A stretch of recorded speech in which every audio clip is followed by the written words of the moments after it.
வணக்கம் நண்பர்களே, நான் Manikandan. This is Mani travels with hope. இது மாதிரி தொடர்ந்து பல வீடியோக்கள் வரப்போது. அதுக்கு நீங்கள் செய்ய வேண்டியது எல்லாம் நம்ம சேனலை சப்ஸ்கிரைப் பண்ணி ஆதரவு கொடுக்க வேண்டியது மட்டும்தான்.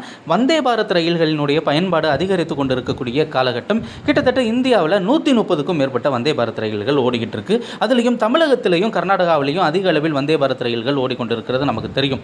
ஆனால் கேரள மாநிலத்தில் 2 ரயில்கள் ஓடுது. ஆனால் அந்த 2 ரயில்களுமே எப்பயுமே ஃபுல்லாக போய்கிட்டு இருக்கு. ஒன்று காசர்கோடு டு திருவனந்தபுரம், இன்னொன்று மங்களூரு டு திருவனந்தபுரம். இது இல்லாமல் இன்னும் 2 ரயில்கள் அறிமுகப்படுத்தப்பட இருப்பதாக தகவல்கள் வெளியாகி இருக்கிறது.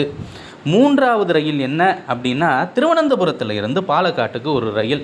பாலக்காடு அப்படிங்கிறது முக்கியமான ரயில் நிலையம் தான். ஆனால் இன்ன வரைக்குமே பாலக்காட்டில் இருந்து ஒரு வந்தே பாரத் ரயில் கூட கிளம்புறது கிடையாது.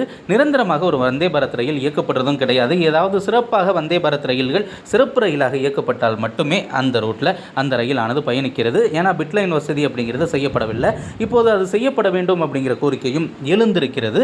இந்த 3வது ரயிலை விடவும் 4வதாக அறிமுகப்படுத்தப்பட இருக்கக்கூடிய ரயில் தான் ரொம்பவும் முக்கியமான ரயிலாக இருக்கிறது.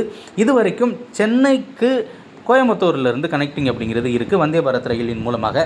அதே மாதிரி சென்னையிலிருந்து பெங்களூருக்கும் வந்தே பாரத் ரயில் இருக்கிறது. இந்த ரயிலை பாலக்காடு வரைக்கும் நீட்டிக்கணும் அப்படிங்கிற கோரிக்கையும் இருக்கிறது. ஆனால் கோயம்புத்தூரில் இருந்து மங்களூருக்கு இதுவரைக்கும் வந்தே பாரத் ரயில் அப்படிங்கிறது கிடையாது. அந்த மலபார் பகுதியைச் சேர்ந்த மக்களாக இருக்கட்டும், அதே மாதிரி தமிழகத்தைச் சேர்ந்த மக்களாக இருக்கட்டும், பல்வேறு காரணங்களுக்காக மங்களூர் செல்வது அப்படிங்கிறது ரொம்பவும் வழக்கமான ஒன்றாக இருக்கிறது. ஆக புதிதாக கோவையில் இருந்து தொடங்கி பாலக்காடு, சொர்ணூர், கோழிக்கோடு, கண்ணூர், காசர்கோடு வழியாக மங்களூருக்கு ஒரு வந்தே பாரத் ரயில் இயக்கப்படும் அப்படின்னு எதிர்பார்ப்பு அப்படிங்கிறது இருக்கிறது.